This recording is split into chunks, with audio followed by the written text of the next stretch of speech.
안녕하세요. 오늘은 청명 부부 한의원의 김기탁 선생님과 함께 어지럼증에 대해 의학적인 지식을 전달해 드리겠습니다. 제가 알기로는 김기탁 선생님께서 부산에 계실 때 어지럼증을 특화까지 하셨던 것으로 아는데 맞나요? 네, 맞습니다. 그때 어지럼증을 특화해서 다행히 많은 환자를 보게 됐습니다. 오늘 아주 좋은 내용이 될 것 같습니다. 네, 말씀 나누기 전에 제가 먼저 어지럼증에 대해서 간략히 정리를 해드리고요. 또 어지럼증을 한 방에 해결할 수 있는 방법을 김기탁 선생님께 뒤이어 들어보겠습니다. 이 어지럼증이 발생하는 원인이 다양하거든요. 그런데요, 어떤 증상이든지 먼저 위험한 병을 제외를 해둘 필요가 있습니다. 어지러운데 위험한 병이 있다. 우선 뇌졸중을 생각해 볼 수 있고요. 만약에 뇌졸중으로 인해 어지럼증이 생겼다면요, 동반 증상에 주목을 하셔야 합니다. 얼굴 표정이 잘 안 지어진다. 그리고 발음이 어눌해진다. 양팔을 들었을 때 한쪽 팔이 점점 내려가는 등 근력 약화가 있다. 걸을 때 휘청거린다. 눈이 잘 안 보이거나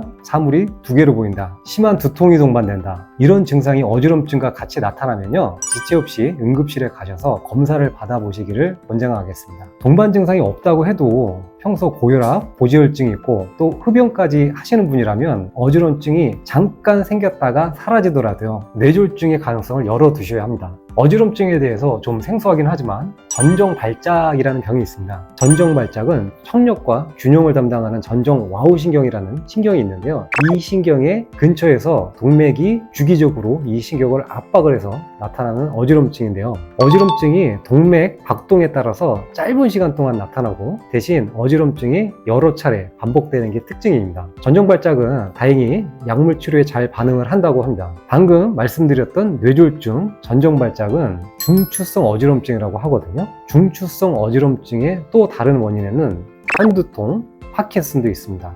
중추성 어지럼증은 대략 이 정도의 질환이 있고, 중추성이 있다고 했으니까 말초성도 있겠네요. 네. 어지럼증의 가장 대표적인 말초성 원인은 이석증입니다. 양성, 돌발성, 발작성, 현운이라고 표현하는데 표현이 어렵죠. 그래서 이석증이 더 직관적인데요, 65세 이상에서 어지럽다고 하시는 분 중 절반은요, 이석증입니다. 이 이석증은요, 균형을 감지하는 반고리관에 이석이라는 돌가루가 떨어져 나오면서 이렇게 돌아다니게 되는데, 그러다가 신경을 자극을 하게 되면 어지러워지게 됩니다. 그러면 이석은 왜 떨어질까요? 노화가 되면서 저절로 떨어지는 경우도 있고요, 생각 외로 많이 보게 되는 경우가 교통사고 환자들, 충격에 의해서 이석이 딱 떨어져 나가는 거죠. 이석증은 돌이 굴러다니기 때문에 자세를 바꿀 때 심해지게 됩니다. 치료는 어떻게 할까요? 이 굴러다니는 돌을 원위치 시키면 되잖아요. 그래서 머리를 이리저리 돌리면서 돌을 원위치로 맞춰 놓으면 드라마틱하게 치료가 됩니다. 선생님, 그런데 실제로도 이렇게 치료를 많이 하시나요? 처음에는 많이 했습니다. 할 때 환자분이 고통스러워 하기도 하고,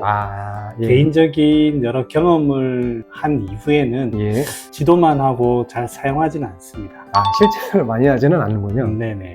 그렇다면 이석증을 보통 어떻게 치료하시나요? 이석증 치료는 한방적인 개념에서는 위장과 특히 연관이 많이 되어 있습니다. 위장, 예. 위장에서 습담이라고 하는 찌꺼기들, 노폐물들이 생겨서 어떤 경로를 통해서 아마 귀로 자극을 주는 것 같아요.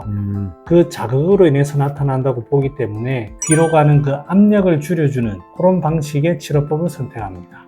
그 다음으로는 전정신경염이 있는데, 균형을 잡는 기관인 전정에 염증이 생겼기 때문에 전정신경염이라고 하는 거고요. 염증 상태니까 어지럼증의 시간도 긴 편입니다. 짧으면 수시간에서 길면 이틀 내지 3일까지 갈 수가 있다고 하네요. 바이러스 감염이나 혈류순환의 문제 때문에 염증이 생길 수 있다고 알려져 있습니다. 그러니까 치료도 원인에 맞춰서 염증을 가라앉히는 항바이러스제, 스테로이드제가 사용될 수 있겠습니다. 그리고 메니에르라는 병이 있는데, 전정기관에 림프액이 흘러다니는 관이 있어요. 이 관에 림프액이 넘치면 이렇게 붓게 되겠죠. 부으면서 난청, 이명, 어지럼증 등이 나타나는 질환을 메니에르라고 합니다. 원인이 물이 차서 생기는 거기 때문에 붓기를 빼줘야겠죠. 그래서 저염식 식단이 중요하고 이뇨제, 혈관 확장제 등도 사용을 합니다. 선생님께서도 혹시 이뇨제 종류를 사용해서 어지럼증을 치료했던 경험은 없으신가요? 저는 있습니다. 실제 이게 양방에서는 부종으로 인해서 생긴다고 말씀을 하는데요. 한의학에서는 부종이란 표현을 잘 쓰진 않습니다. 그런데 환자를 보게 되면 정말 부종이 나타납니다. 얼굴이 평소보다 붓는다든지 손끝, 발끝이 붓는다든지, 그래서 거기에 맞춰서 자연스럽게 이뇨 활동을 하는 핵사, 공명, 절영, 창출 같은 약을 쓰게 되는데요. 실제 이게 특히 메니에이드라든지 어지럼증에 상당히 도움이 됩니다. 그래서 이런 내용을 보면 양방과 한방에 어떤 공통 분모가 있지 않나 그런 생각을 합니다. 그리고 상반고리관 피혈증후군이라고 해서 좀 특이한 이름이죠. 귓속기관에 반고리관이라는 구조물이 있거든요. 원래는 이 반고리관이 뼛속에 숨어 있어야 되는데 이 반고리관 일부가 뼈 바깥으로 노출이 되는 경우가 있습니다. 뼈가 보호를 해줘야 되는데 이렇게 노출이 되어 있으니까 환경 변화에 민감한 경우가 많이 생기거든요. 예를 들면 큰 소리를 들으면 어지럽다든지 무거운 물건을 들 때, 이럴 때 압력 변화가 생기면서 어지럼증이 생깁니다. 치료도 반고리관에 자극을 주는 동작들을 피하는 거고요. 그리고 구조적인 결손이 있으니까 수술을 고려해 볼 수도 있습니다. 여기까지는 말초성 어지럼증의 원인에 대해서 알아보았고요. 중추성과 말초성 이외에도 제3의 원인들로 인한 어지럼증도 있습니다.